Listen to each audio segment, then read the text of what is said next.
Hey guys, I just had my internet shut off, but now it's finally back.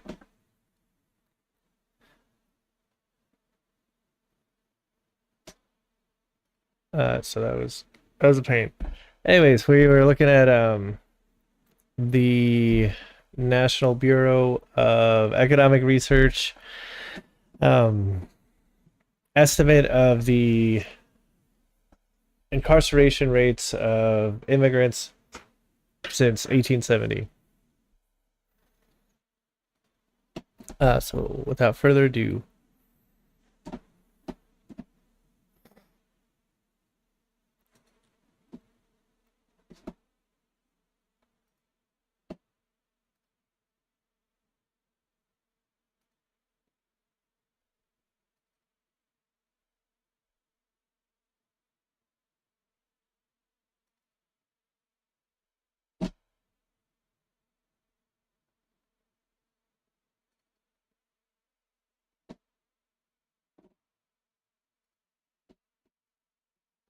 okay, let me get the right browser open. Okay, here's our data. Let me get the screen up.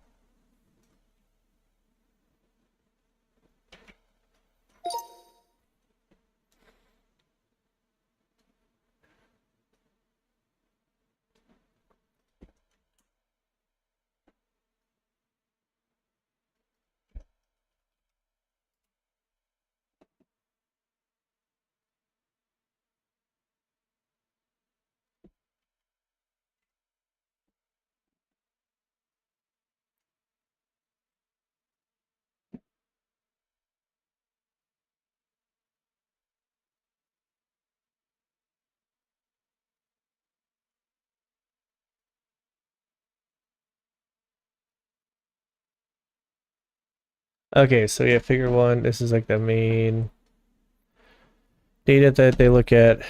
So incarceration rate since 1870. This is pulled from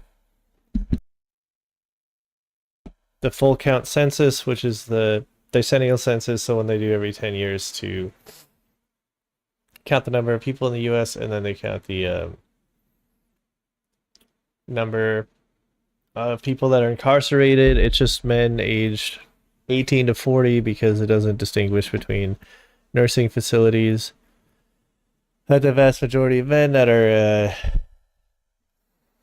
in that are institutionalized between the ages of 18 and 40, they're in prison.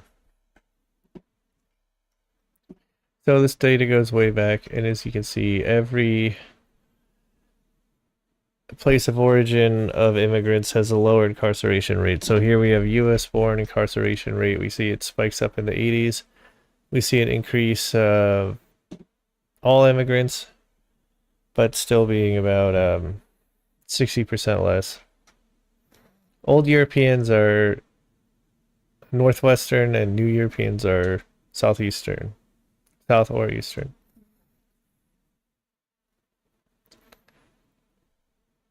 Oh, you can see we have a higher rate of Mexican and Central American immigrants that are incarcerated, but this includes, but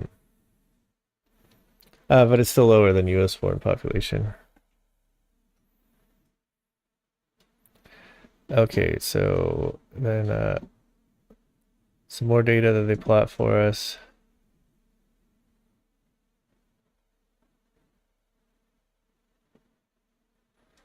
Okay, here's a plot.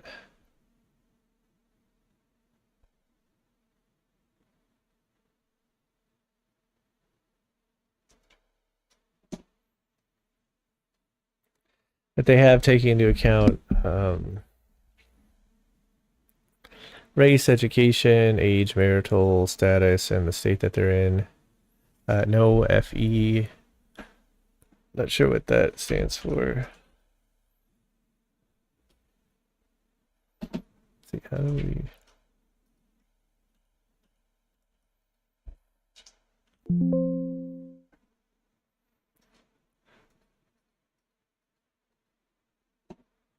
Here we go. The series labeled no FE includes no individual level control variables, and each subsequent series sequentially adds control variables.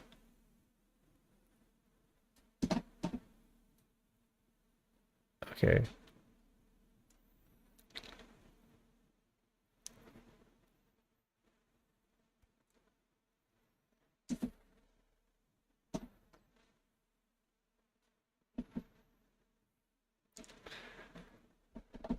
So for no adjustment, we can see that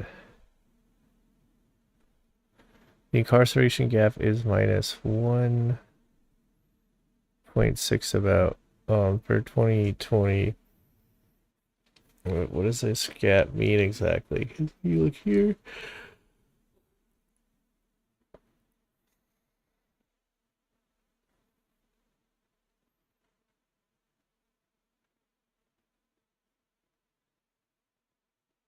It's about 60% less. So 1 over 0.6 is 1.6. Is that like the math we're using?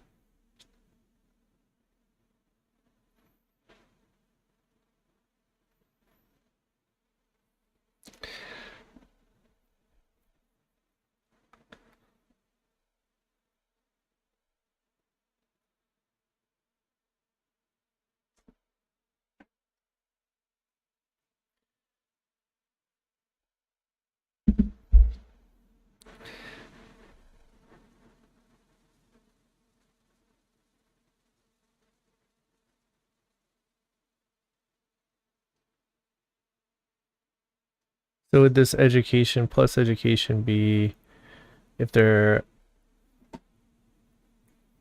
educated, they're much less likely to be in prison? So what would this be, like high school or past? Because there's a lot. 25% of migrants from Mexico do not have a college or a high school degree, which is what they call it, not diploma. The series labeled plus education adds education fictive effects to the previously listed variables. Oh, okay, so it's on to the, so it's cumulative with the age plus marital's plus state of residence.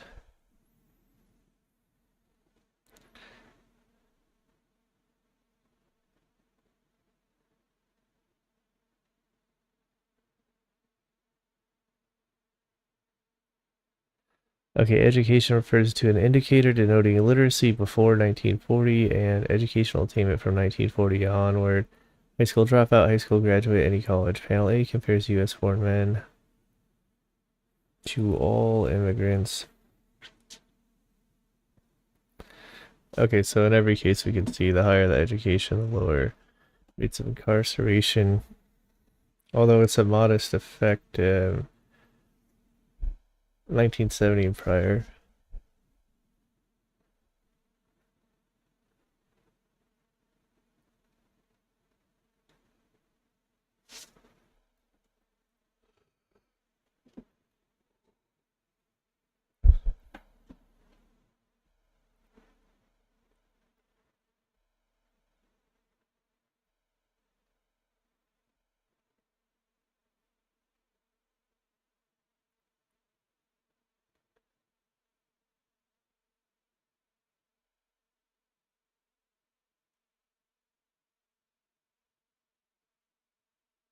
Let's see what's equation. Equation 1.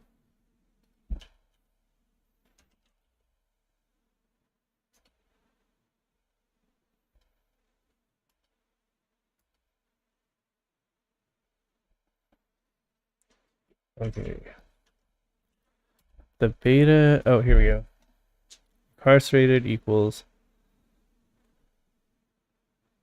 alpha plus beta times immigrant of I plus x of I plus epsilon I. Terms defined.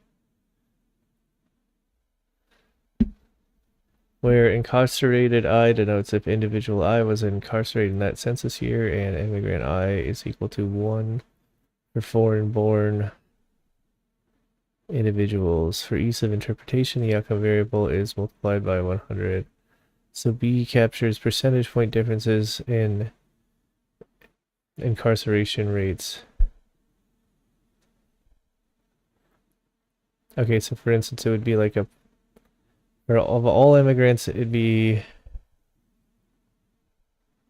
well, percentage point differences would be like a 60 point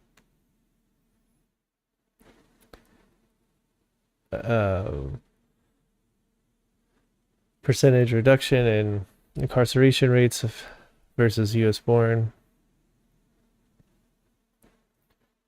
XFI reflects a set of individual level fixed effects for age, one for age, race, marital status, state of residence, and education. We report robust standard errors.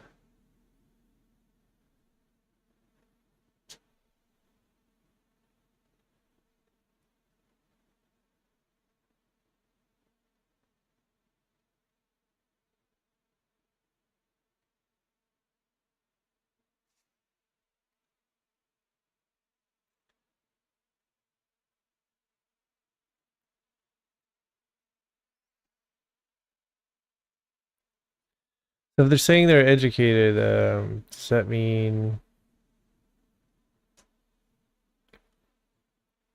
bachelor's? Because it's like a singular point.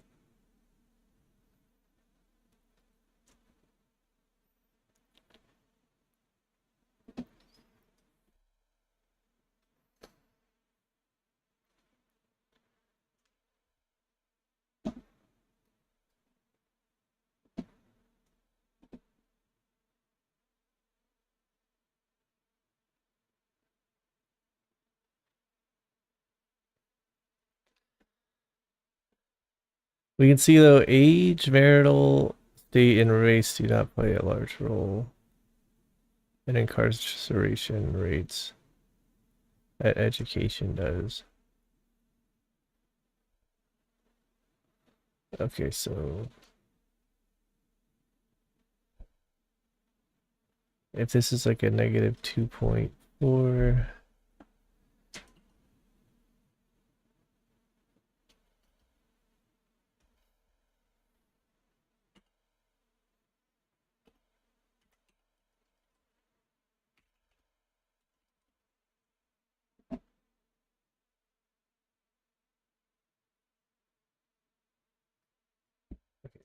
number 1.6 is about 0.6.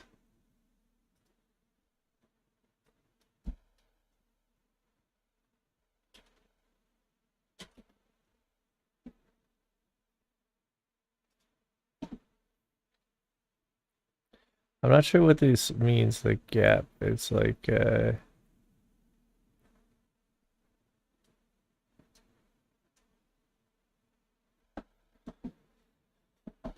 think this would mean,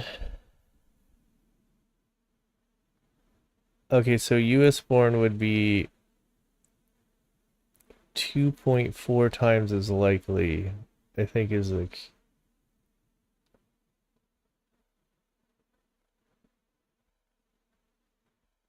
is what this number is referring to, like this gap number.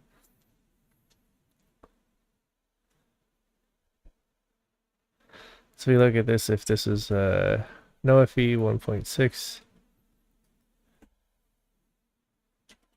1 over 1.6, they are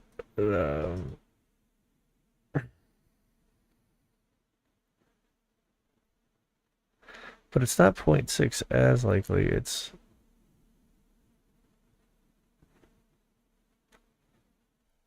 looks like it's 0.6 less likely, because here we get, it's like 1100, 2600.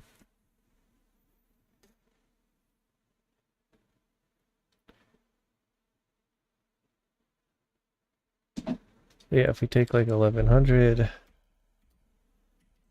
times 1.6,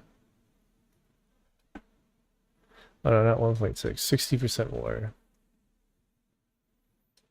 No, this is 60% less. 60% less. So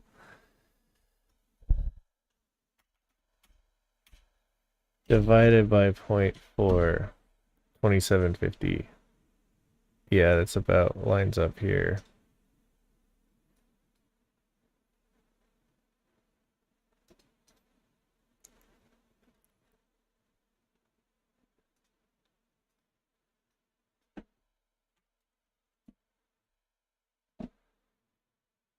No, but that would be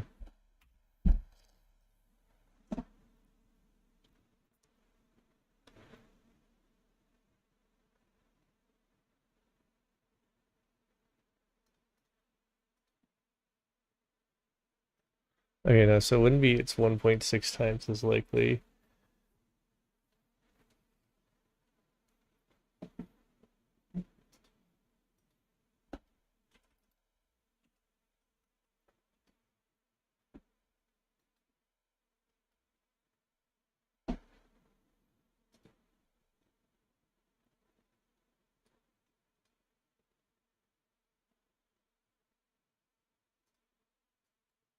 Although you could have 2750 divided by 1.6. Hmm.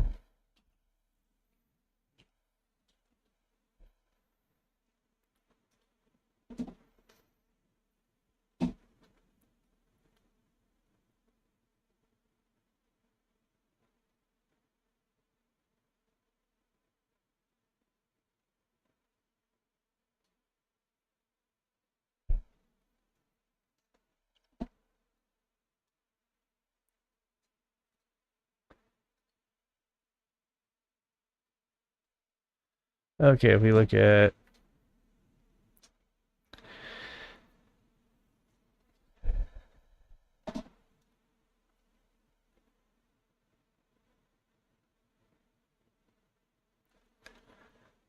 citizen immigrants versus U.S. born versus non-citizen immigrants. So if somebody's on a visa, they'd be a non-citizen immigrant. If somebody came over here and became a citizen, that's a citizen immigrant.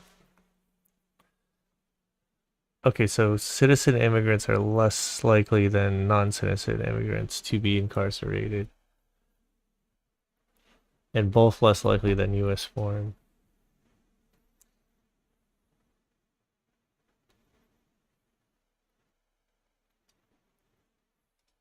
Let's see what the U.S. yearly cost per prisoner.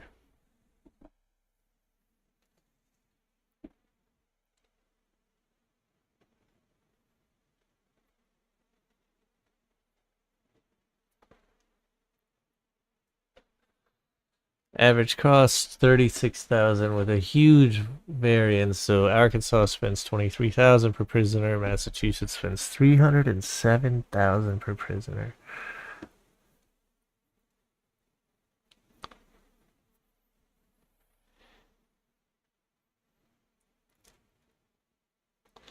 The U.S. spends over 80 billion annually on prisons.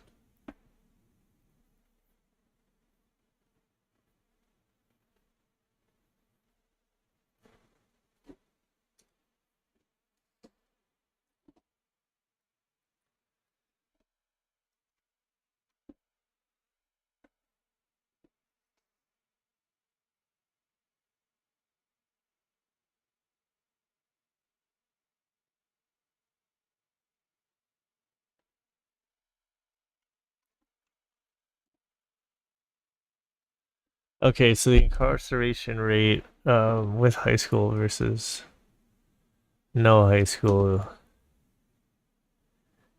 you can see it's about it's almost 3 times as high. Yeah, I would say it is. It's so in the U.S. among U.S. born people, if you don't graduate high school, you're 3 times as likely to be incarcerated.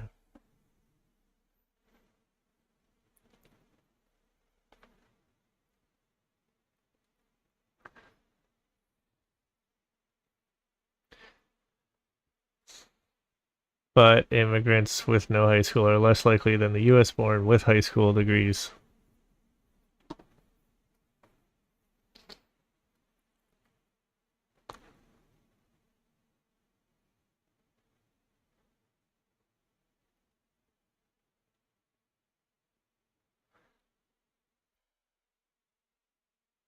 Labor force participation rate.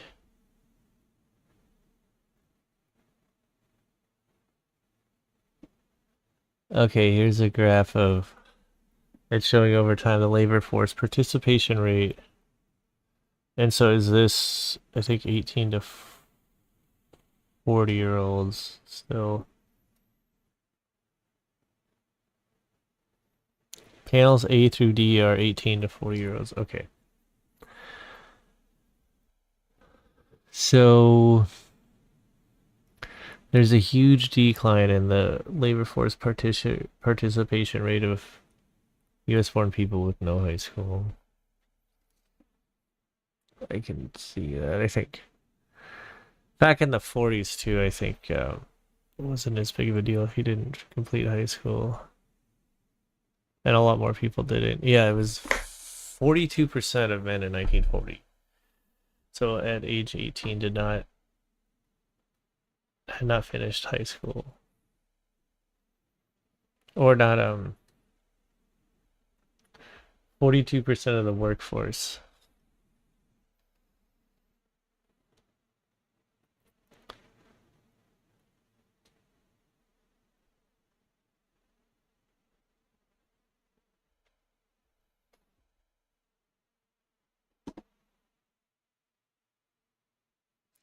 But that, probably, so I mean if you're not graduating high school these days, it's probably because you have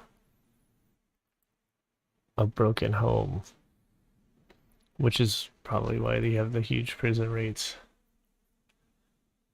Versus it used to just be kind of people just had to start working in the 40s, making money, and the jobs too didn't require as much education. People were more okay with it. There wasn't a widespread campaign of people going to college.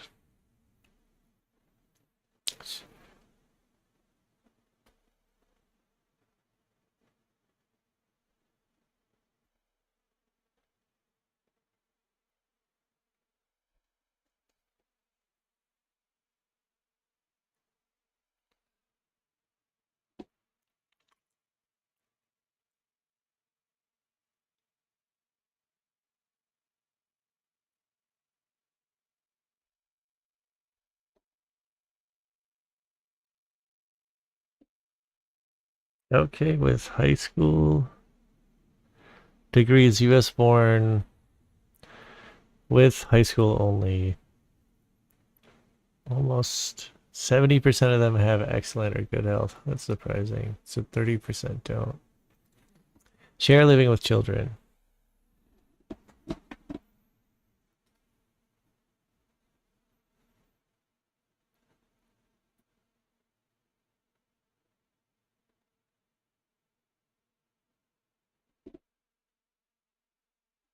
No thanks for custom arts. Let me see. How do I get timestamp?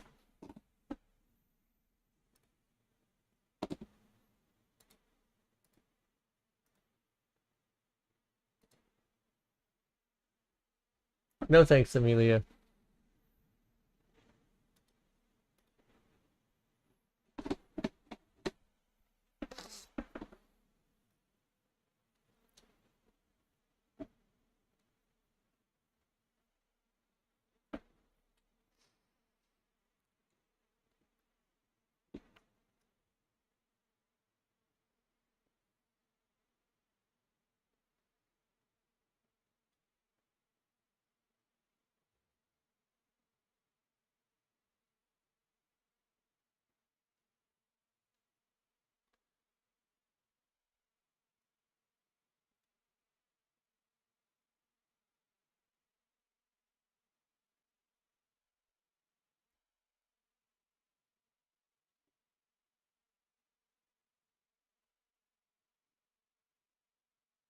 Okay. Non-high school educated immigrants have the lowest unemployment rate of U.S. born with and without high school, and even versus immigrants with high school.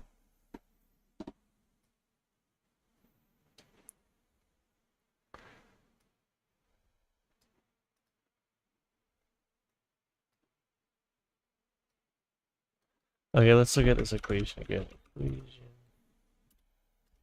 Well, we type in, we search for beta.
Okay, all right, next we're gonna look at immigration percentage.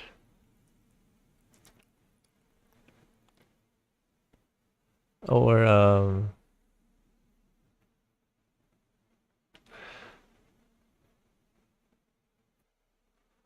crime rates of illegal immigrants, legal immigrants, and native-born U.S. citizens in Texas.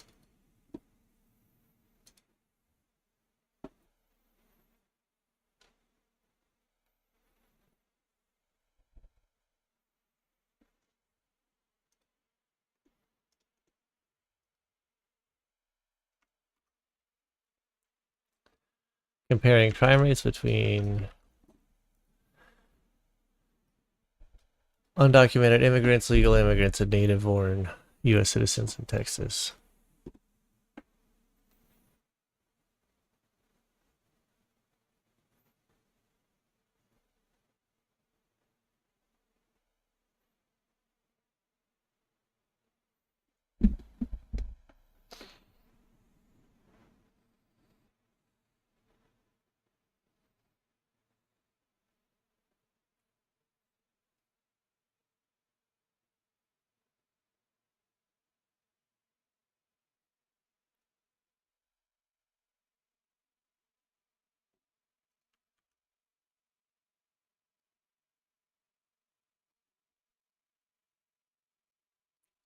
Okay, I'll start with the data.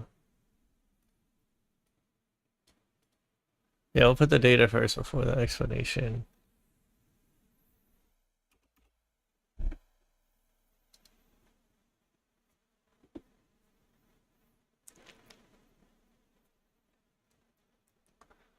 Okay, so unauthorized immigrants have much lower crime rates in Texas. Texas, I assume, representative.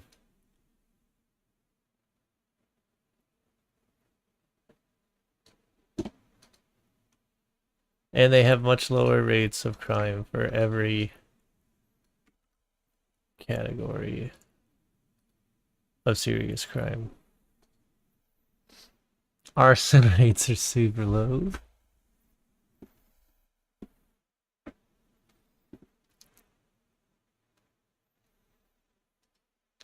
Okay, and then here we go with just crime rates over time.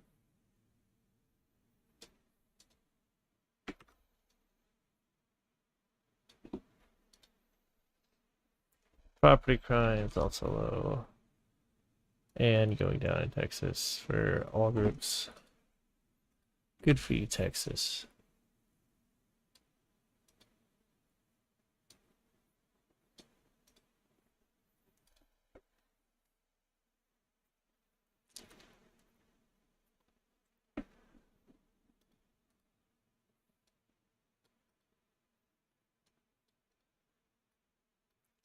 Or we'll do total crime rate first, then we'll do violent crime rate.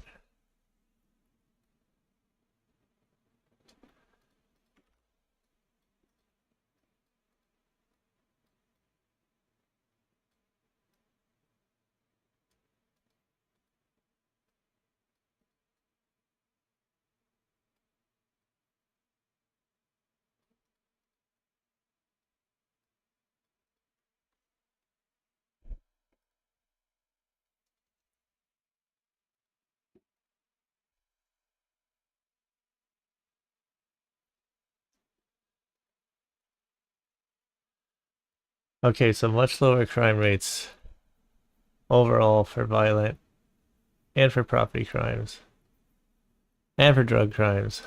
Oh, drug crime.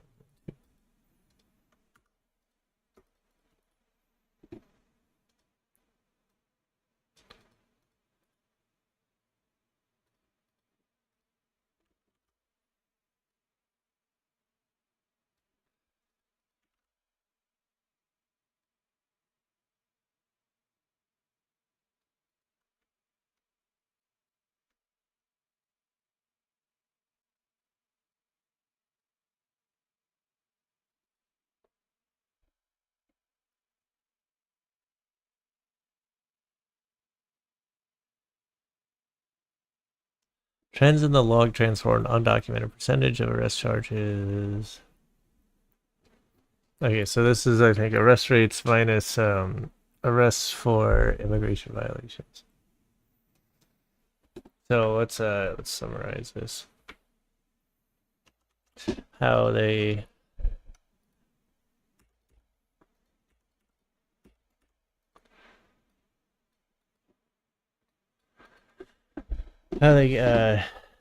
interpret and adjust the data.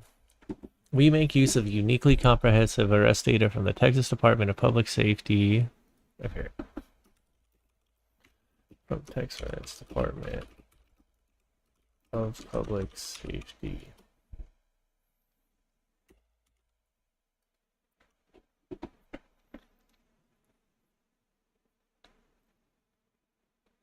We find that undocumented immigrants have substantially lower crime rates than native-born citizens and legal immigrants across a range of felony offenses. Relative to undocumented immigrants, U.S.-born citizens are over 2 times more likely to be arrested for violent crimes, 2.5 times more likely to be arrested for drug crimes, and over 4 times more likely to be arrested for property crimes.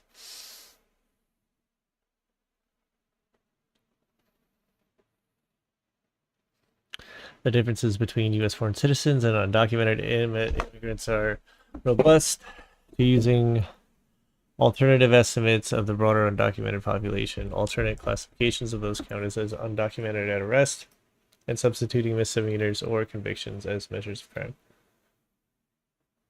Okay, so they use they probably use the residual method of like estimating. Oops. Like slide 14. There we go.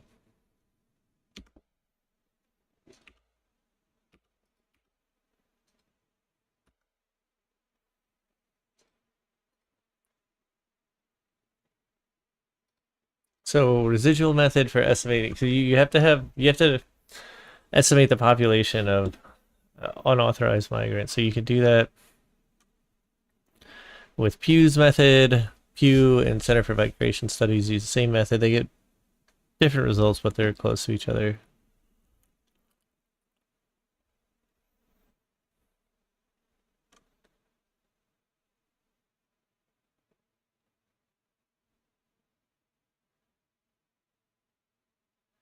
Okay.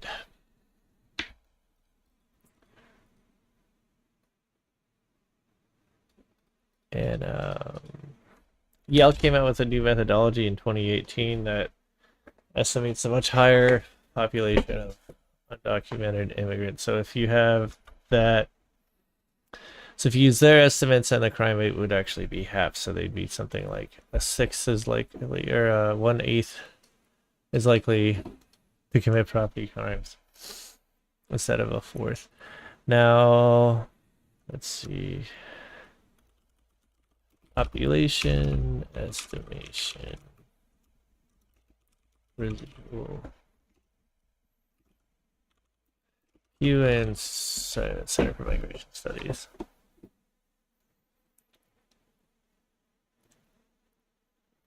The tripling of the undocumented population in recent decades is one of the most consequential and controversial social trends in the United States. Backlash regarding the criminality of undocumented immigrants is at the fore of this controversy and has led to immigration reforms and public policies intended to reduce the crimes associated with undocumented immigration. As recently as June of 2020, the debate of undocumented criminality made its way to the U.S. Supreme Court, where the U.S. Solicitor General sought to invalidate California's sanctuary policies because when officers are unable to arrest aliens, often criminal aliens who are in removal proceedings or have been ordered removed from the United States, those aliens instead return to the community where criminal aliens are disproportionately likely to commit crimes. Oh yeah, if they're a criminal alien. Versus non-criminal aliens. Indeed, concerns over illegal immigrants. Funny. What the heck does this mean? Indeed, concerns over illegal immigration have arguably been the government's chief criminal law enforcement priority for years, to the point where the criminals are disproportionately likely to commit crimes. If you just remove the aliens from that. You see how silly it sounds. Indeed, concerns over illegal immigration have arguably been the government's chief criminal law enforcement priority for years, to the point where the federal government now spends more on immigration enforcement than all other principal criminal law enforcement agencies combined.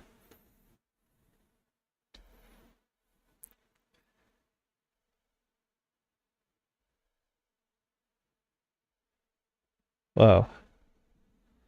These policies, practices, and pronouncements, however, have far outpaced our empirical understanding of undocumented criminality. That is, while research suggests that immigrants generally tend to be less crime-prone than their native peers, we still lack basic information on fundamental questions specific to undocumented immigrants and crime.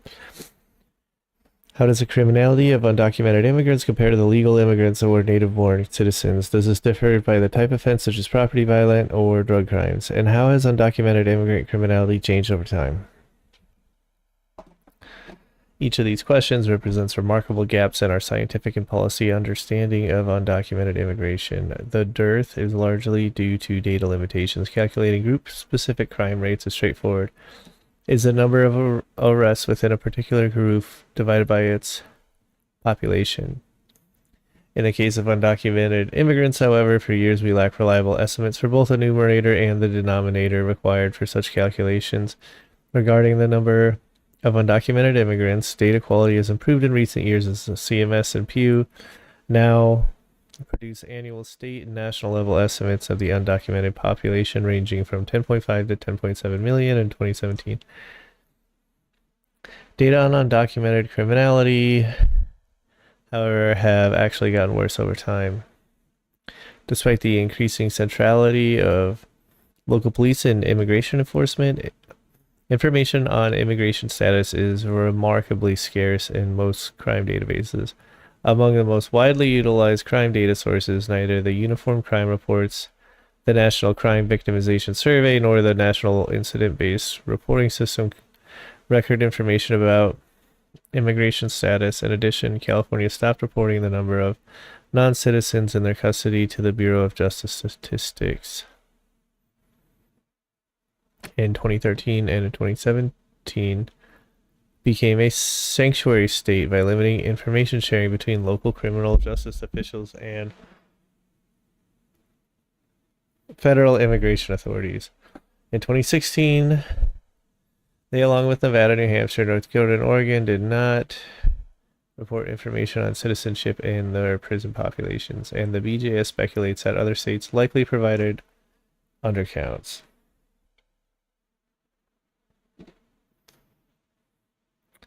This article is a notable exception to this trend in that, after review for scientific merit, the Texas Department of Public Safety, DPS, granted our research team access to case processing information for all arrests recorded between 2012 and 2018. The DPS data are unique in that they fully cooperate with the Department of Homeland Security to check and record the immigration status of all arrestees throughout the state, including their legal status. Using these data, we address the empirical shortcomings that have hampered prior work in this area by accomplishing three interrelated objectives. First, we offer a detailed contemporary assessment of the comparative criminality between native-born U.S. citizens, legal immigrants, and undocumented immigrants. The limited information we do have about undocumented criminality is not only conspicuously scant, but also highly inconsistent.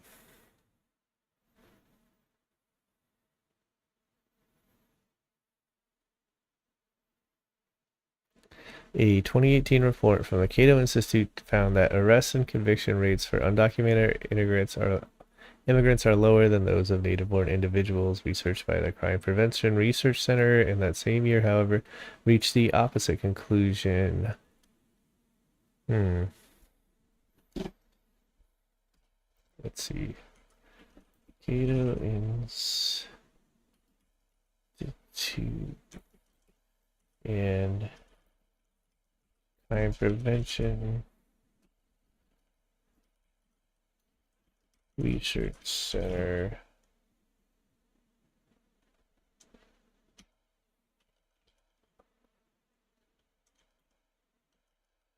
Concluded contradictorily.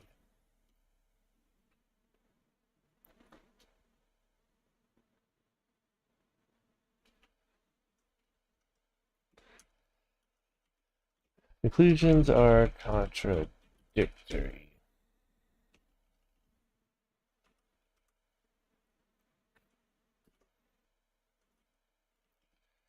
Cato says, right, commit less crimes than U.S. born. Let's see. Okay, I just want to check in this Enver paper, law-abiding immigrants, by Abramitsky and Bustan. What were their population estimates? Why don't they have a table of contents? Center,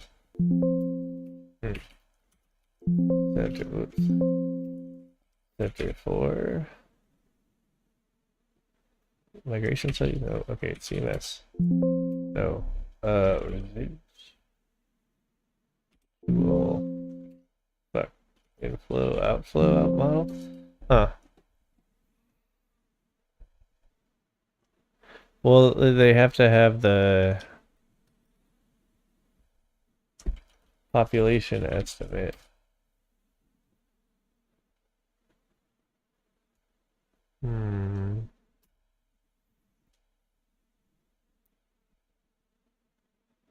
We focus on men because men constitute the vast majority of incarcerated population both today and in the past.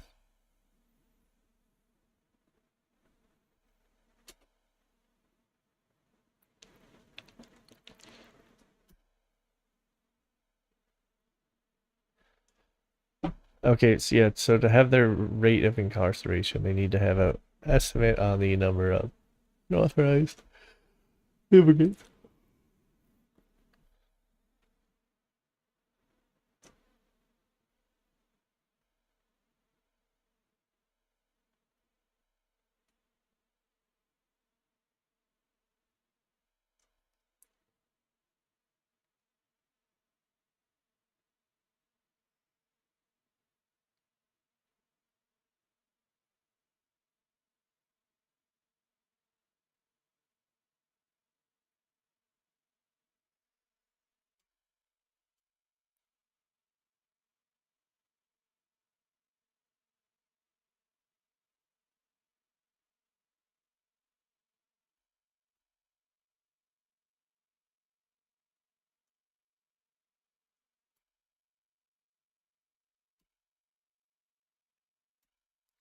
Okay, and then they also mentioned in this that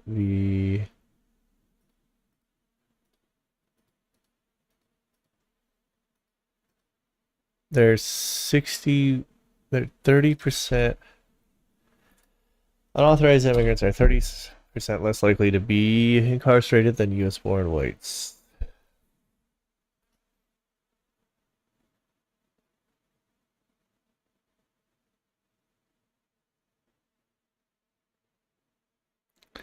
Oh, but that's from citing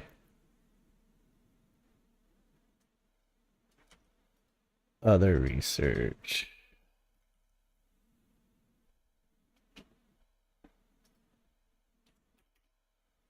Willing and Peel, 2009.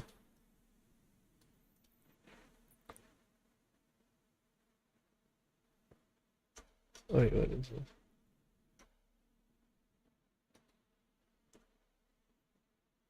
Okay, this is just the imprisonment rate. Willing and Peel, 2009, 2014. Butch and Peel, 1998B, 2007.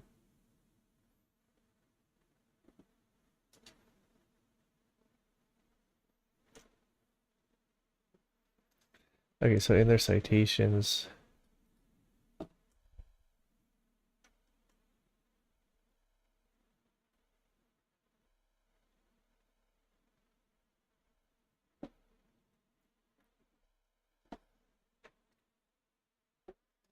I'm looking at where their population estimates are coming from. Okay, the crime effect of refugees, the contribution of immigration to local labor market adjustment, the geography of trade and technology, shocks in the United States, the polarization of the U.S. labor market, immigration and entrepreneurship in the United States, the greater responsiveness of foreign-born to economic conditions, Becker, crime and punishment, and economic approach.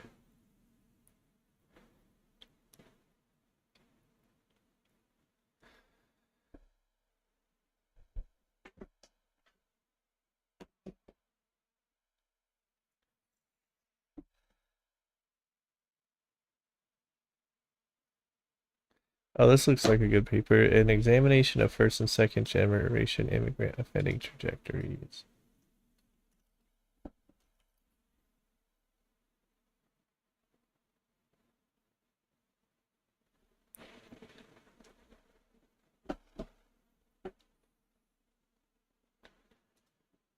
Few. Crime rises among second generation immigrants as they assimilate.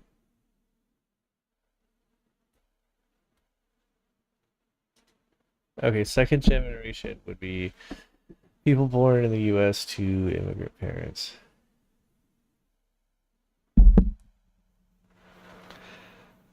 Wow, so within one generation, they just catch up in crime rate to the native born population.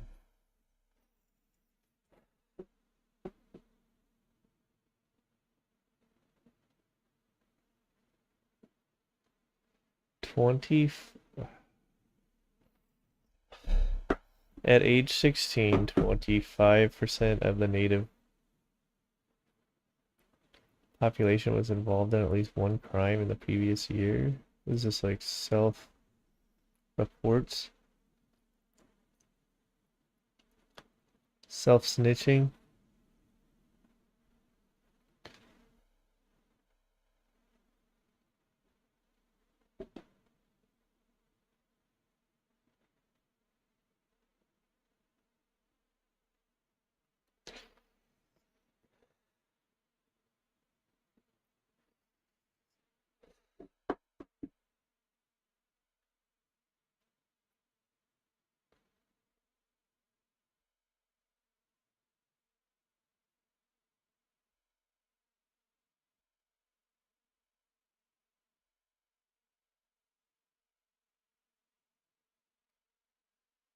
Okay, so this paragraph saying Pew Research Center analysis of census data earlier this year found that median family income of second-generation immigrants is virtually identical to the national median and higher than their foreign-born counterparts. Home ownership rates follow a similar trajectory. Hmm.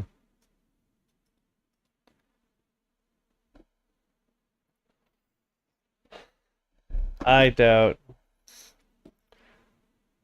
that soon second-generation immigrants will have the same home ownership rates because houses are getting so unaffordable. To me, it seems like a lot of young people that buy houses now are getting money from their parents to do so. That's my feeling on it. It's insane what you have to have for a down payment now.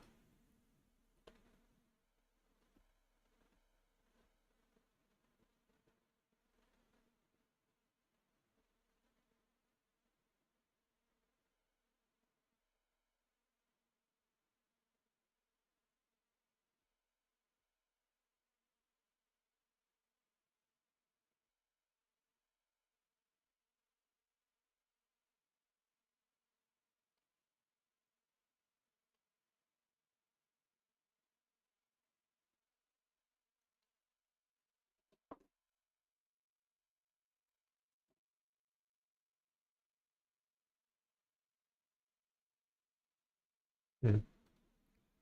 Okay. Now, how do they estimate the population for this Edinburgh study?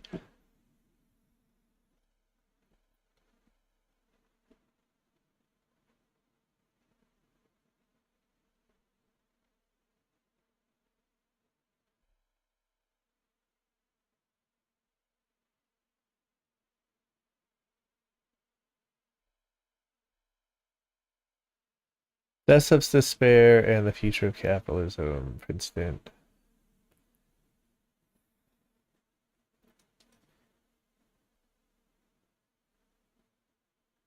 Alright, so I already did a search on Pew. That's not in here.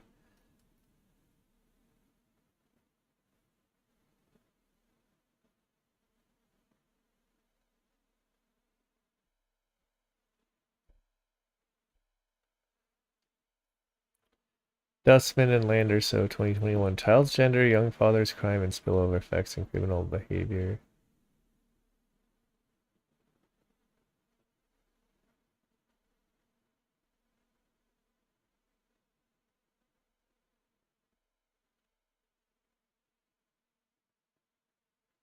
Okay.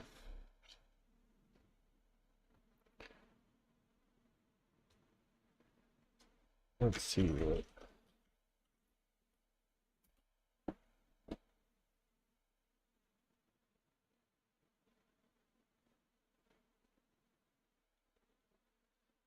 Okay. Migrating to the north roughly doubled an individual's chance of being incarcerated. Hmm. Well, the Great Migration was a while ago.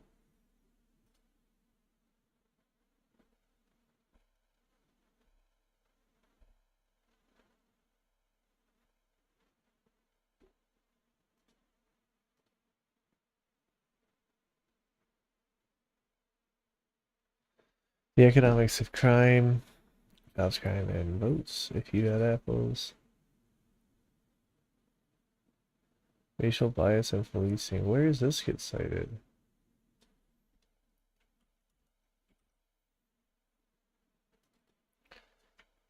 Gone calves. Changing a relationship between incarceration and criminality. First, incarceration rates would understate immigrants' true levels of criminality if aspects of the criminal justice system are biased in favor of immigrants. This possibility is unlikely to be true, as prior work shows that non-citizens tend to receive longer prison sentences than citizens for comparable crimes, and that the modern criminal justice system is biased against Hispanics.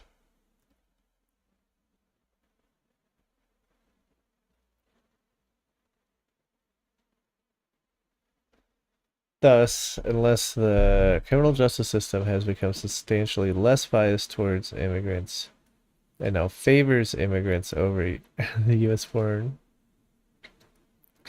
it is unlikely that such biases can explain the relative decline in immigrants' incarceration.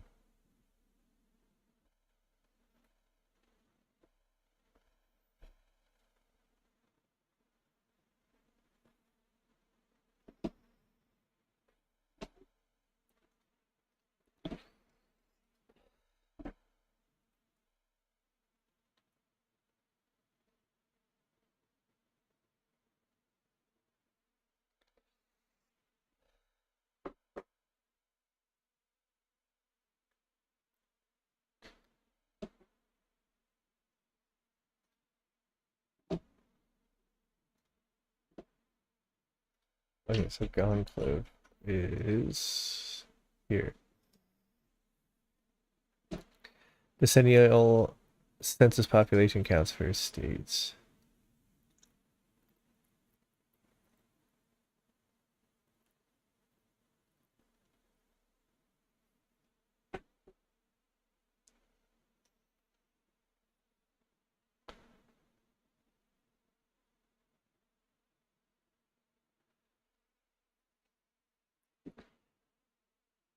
Comparing crime rates. Oh, they cite that Texas paper.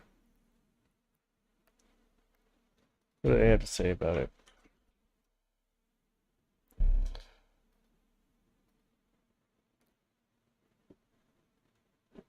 Okay, for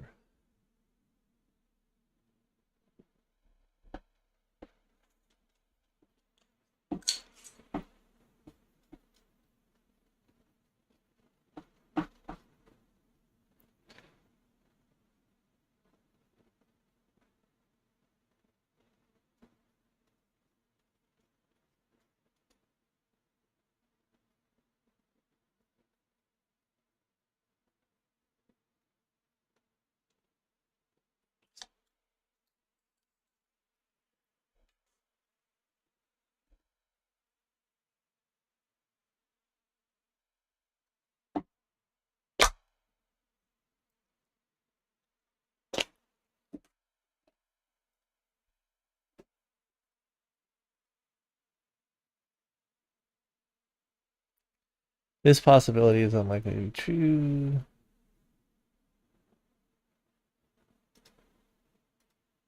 Okay, that's a different paper they're citing. Non-citizen justice, the criminal case processing of non-U.S. citizens in Texas and California. Lynch law and unrestricted immigration.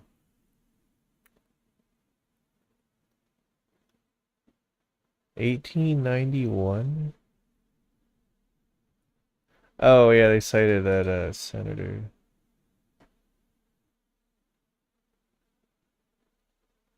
That's a speech.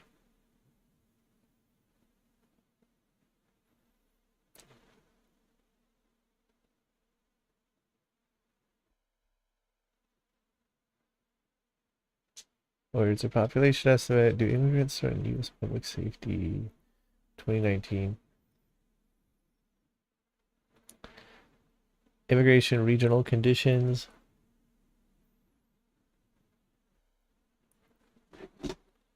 Wait, check. Sure. Safety.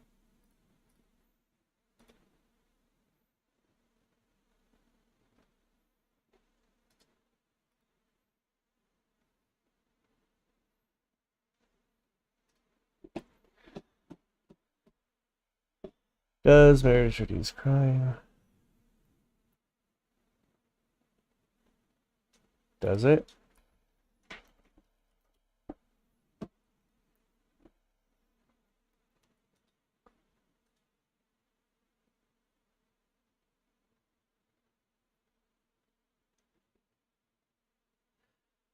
A counterfactual life course approach that applies inverse probability of treatment weighting to yearly longitudinal data on marriage, crime, and shared covariance in a sample of 500 high-risk boys followed respectively from adolescence to age 32.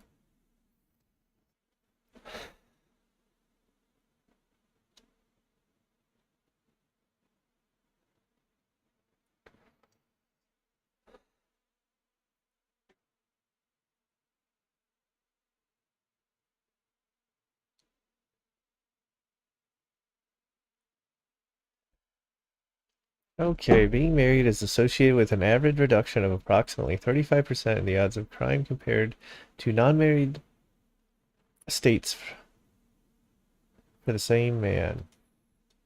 These results are robust,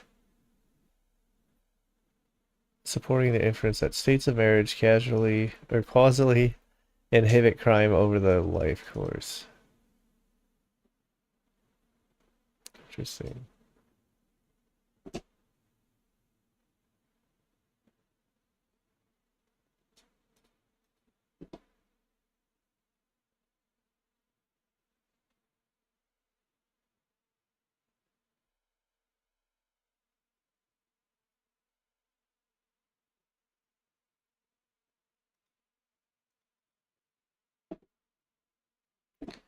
Predicted crime and marriage probabilities by age.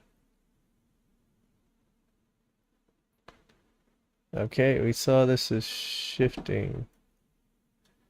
We now have peak crime for men is age 30.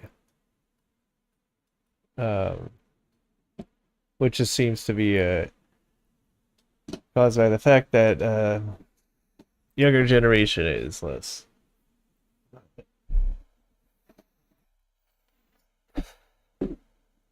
And that's violent crime. Yeah, we found this interesting piece of data. Here it is.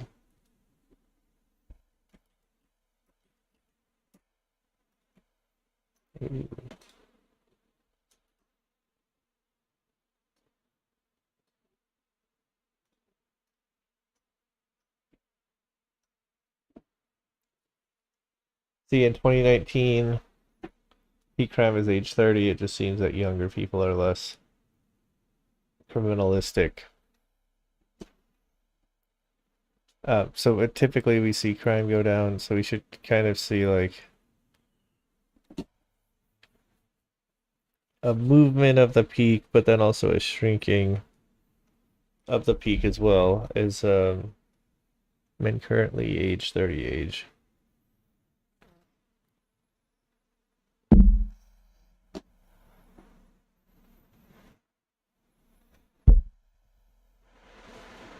Fix my hair.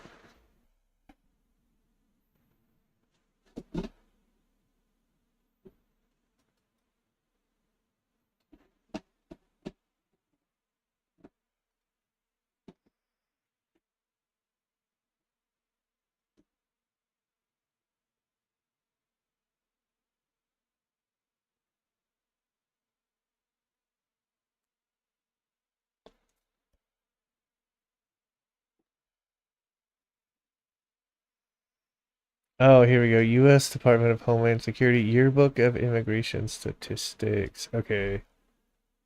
DHS gets its figures from Pew.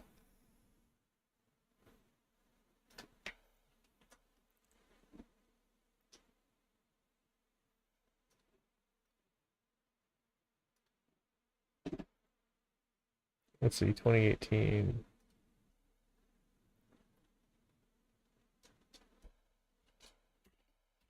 Yearbook 2018. Of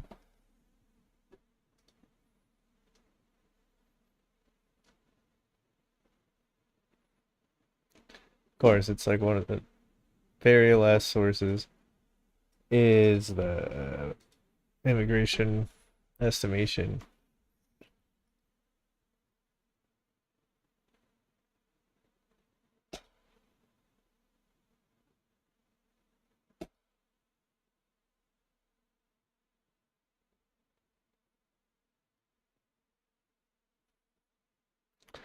Lawful permanent residents, refugees and asylees, naturalizations, non-immigrant admissions. Okay, enforcement actions.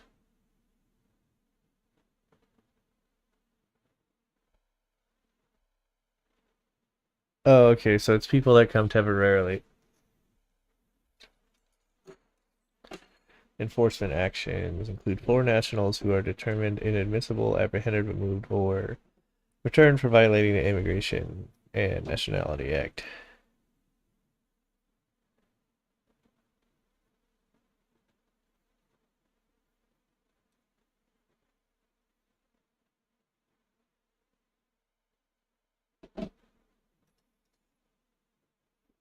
Okay, so do they cite Pew? No. Center for Migration Studies, TMS. Nope.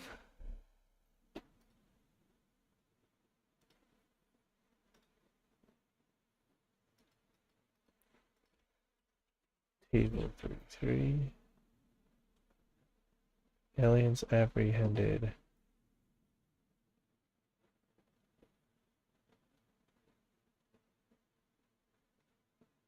A lot in 1954.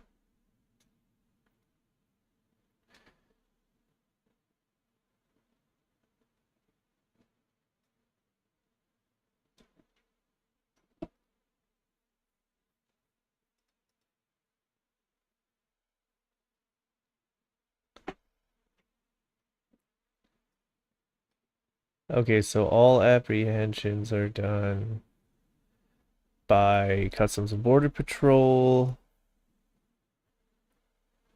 ICE, Homeland Security Investigations, and ICE Enforcement and Removal Operations. Homeland Security Investigations focus on criminal.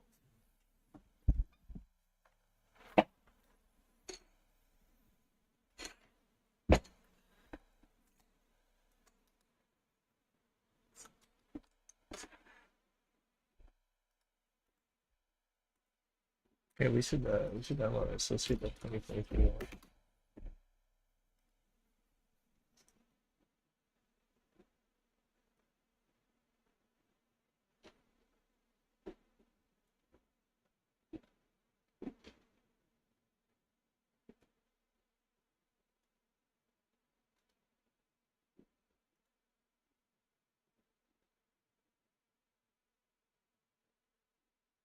They don't have a PDF version like they do for 2018. That's weird. Okay, 2022 does.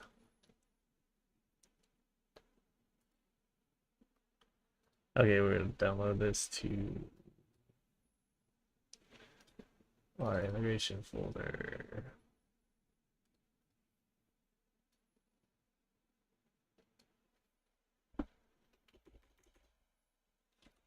Twenty 22 yearbook of statistics.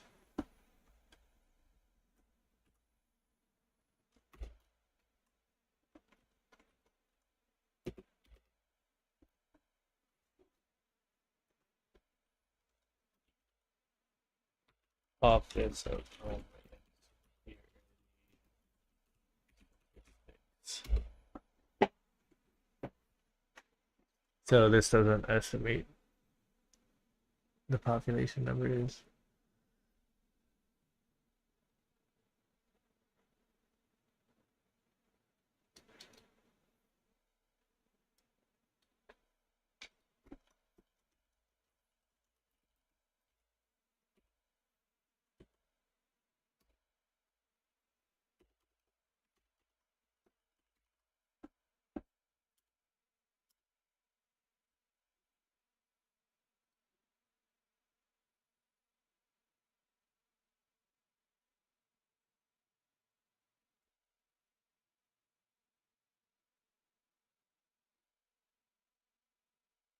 Data methods, sources. Ideally, to compare the criminality of immigrants in the U.S. born, we would want to measure whether an individual committed a crime. However, such data are not available because many crimes are not reported and many offenders are not arrested.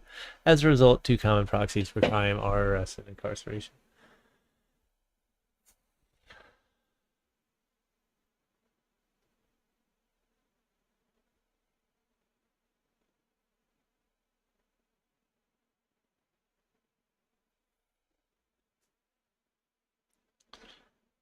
Do they just not say anywhere where they get their estimation of unauthorized immigrant population?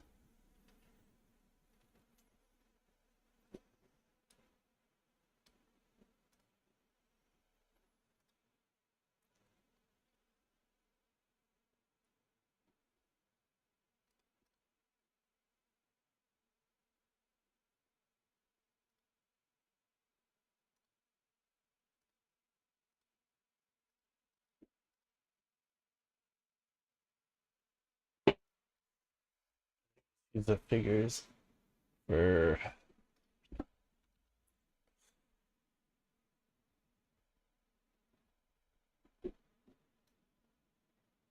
lawful immigrants.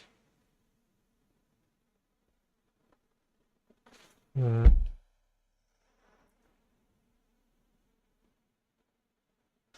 Okay, so this data only really applies to lawful immigrants.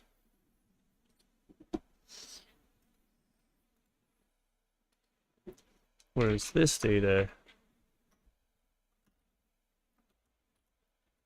breaks it down by immigration status.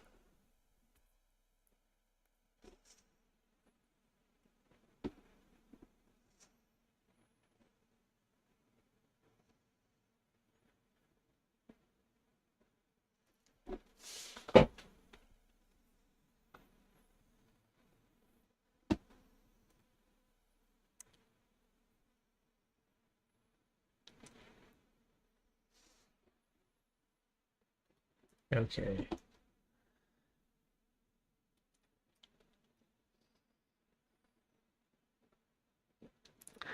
Second, going beyond general differences of crime, we calculate comparative crime rates across multiple offense types.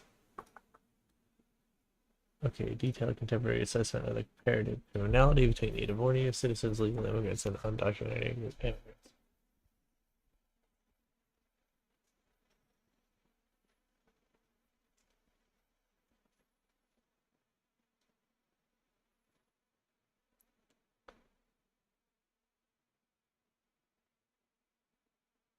Last, we examined the overall and relative crime trends among the undocumented. The fact that we currently cannot answer how undocumented criminality has changed in recent years with even a directional statement increasing or decreasing is highly problematic.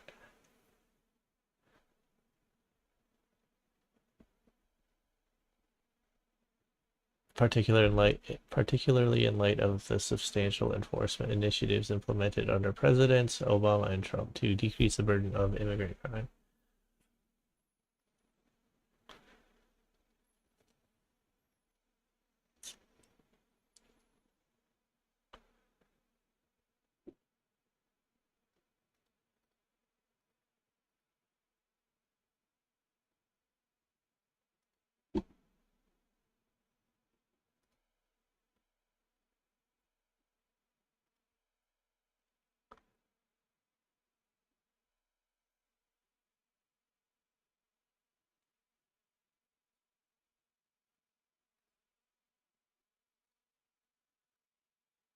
Okay, I want to see this.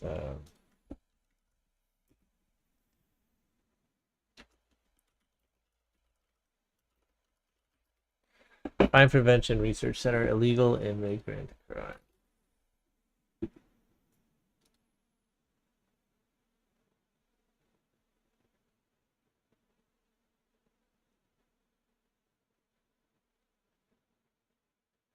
Okay, John Lott.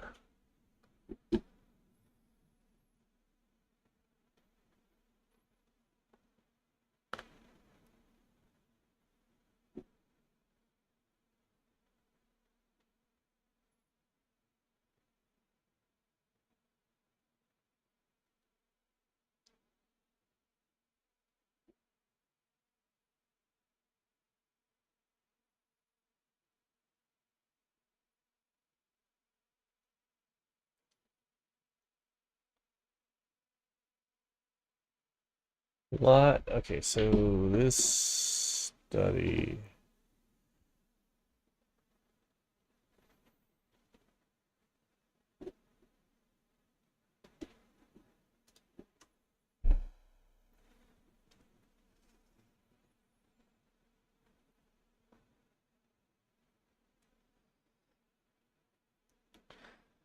It's a Crime Prevention Research Center. Let's see, 2018.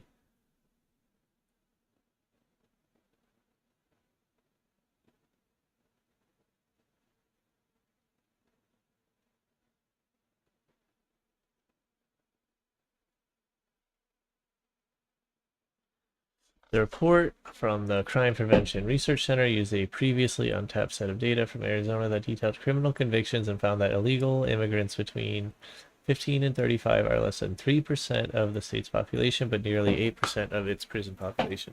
I mean, but we expect, though, that, like, if you look at a group of men from age, or just a group from age 15 to 35, they're going to have higher crime rates than the broader population.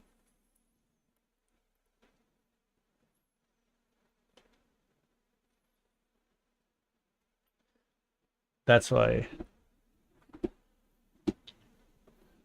the National Bureau of Economic Research only looked at comparisons between of all groups being aged men aged 18 to 40.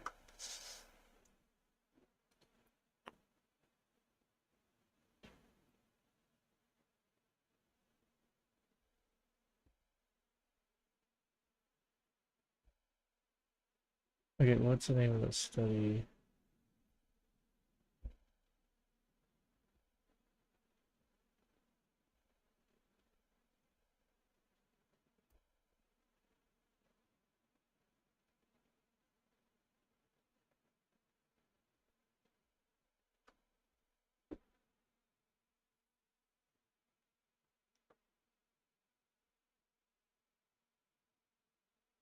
Mr. Lutz told the Times that the data belonged to Arizona and his agreement was that he wouldn't give out the raw data without their approval. Mr. Jeff Sessions' citation of the data Friday inserted the information directly into the ongoing immigration debate. They're more likely to be convicted of sexual assault, robbery, and DUI. They're more than twice as likely to be convicted of murder.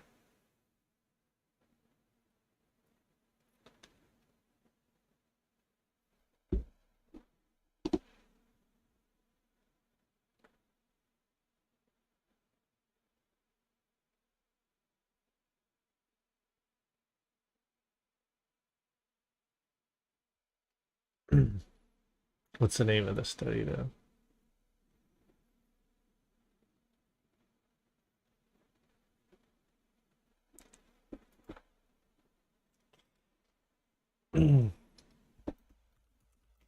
John Lott. Here we go. PNAS.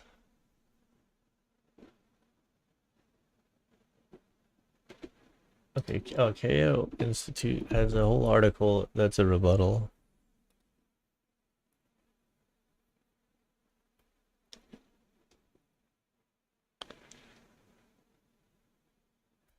Ian Roby. Wait, this is not the... We already have this study. We just need the name of the study.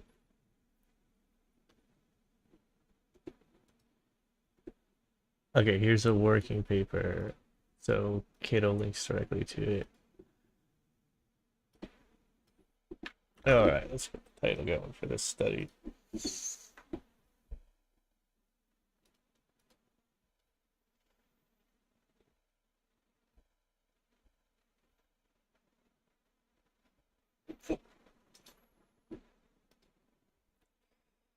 Okay, 2018, February, lot.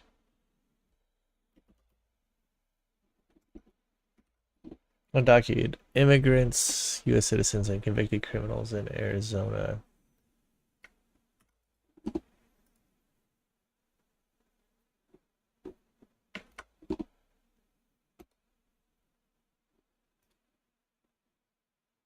$55 pages.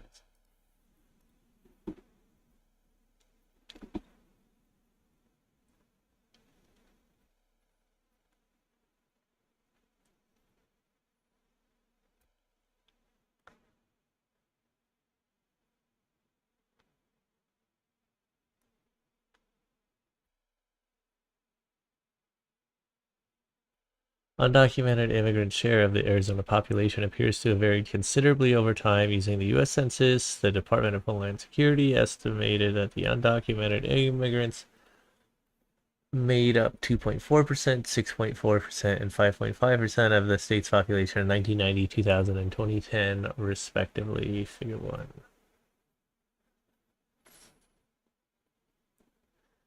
Pew estimated 4.8% in 2014. Okay, yeah, because it was a downward trend from 2007 onward. Well, until like 2020.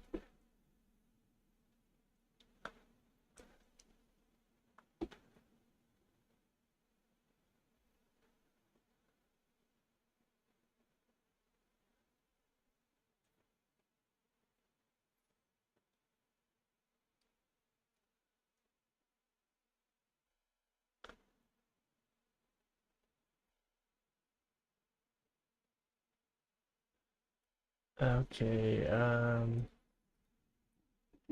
we'll make a slide for this.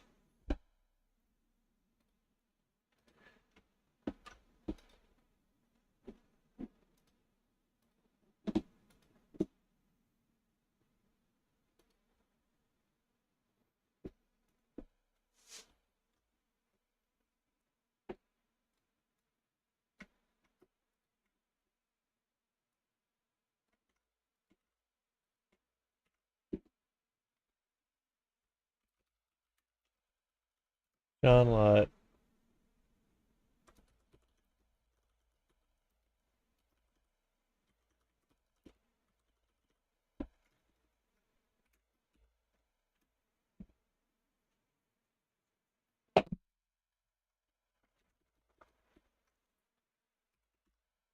Crime Prevention Research Center. Let's see, 2018.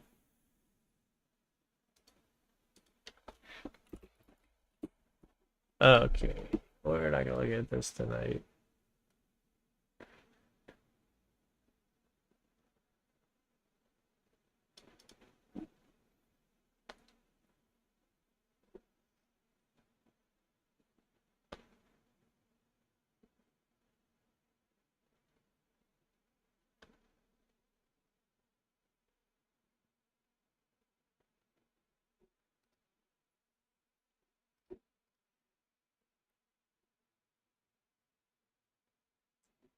Okay, so Cato's criticism is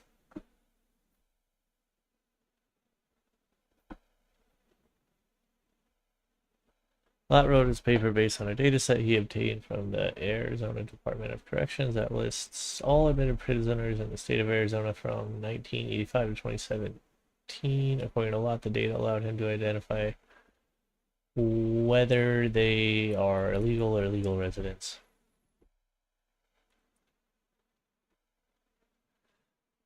This is where Lott made his small error. The dataset does not allow him or anybody else to identify illegal immigrants. The variable that Lott focused on is citizen. That variable is broken down into 7 categories. Lott erroneously assumed that the third category, called non-US citizen and deportable, only counted illegal immigrants. That is not true. Non-US citizen and deportable immigrants are not all illegal immigrants. Okay, deportable. Yeah, okay, so they have like a green card. You can deport them if they commit a crime, I'm assuming.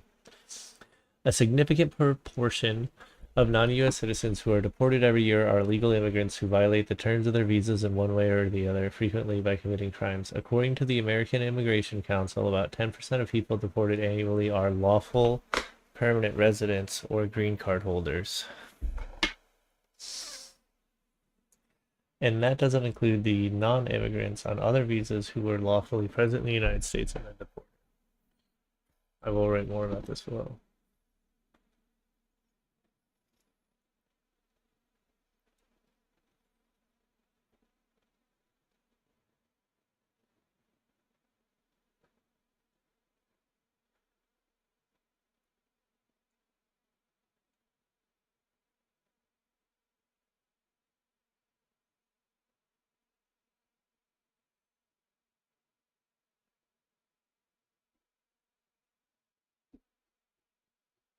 Okay, so this is okay to blog.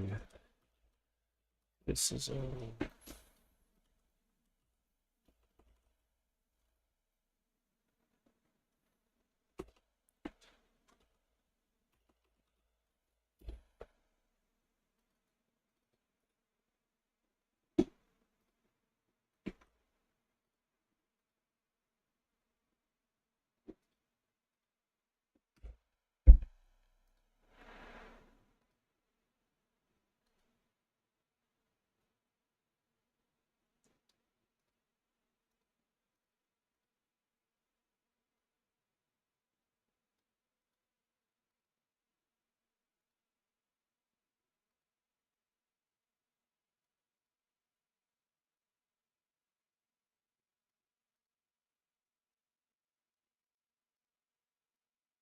okay.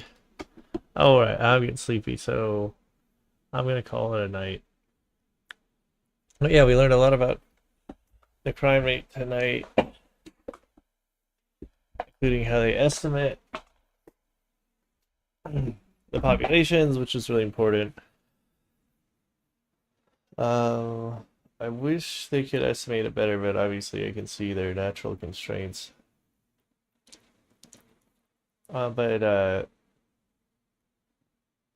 today we've seen most data points to unauthorized immigrants committing crime at a lower rate. It seemed like the best source is the Texas study, since Texas released their immigration status of convicts and the incarcerated to the researchers, just like they do to the Department of Homeland Security. Um, but we have one study mentioned from, what's their name? The Crime Research Group, Crime Prevention Research Center. They cite data out of Arizona. It's not publicly available. Um, but they cite that unauthorized migrants have higher rates of crime. So we're going to dig into that tomorrow. All right, everybody. Have a good one.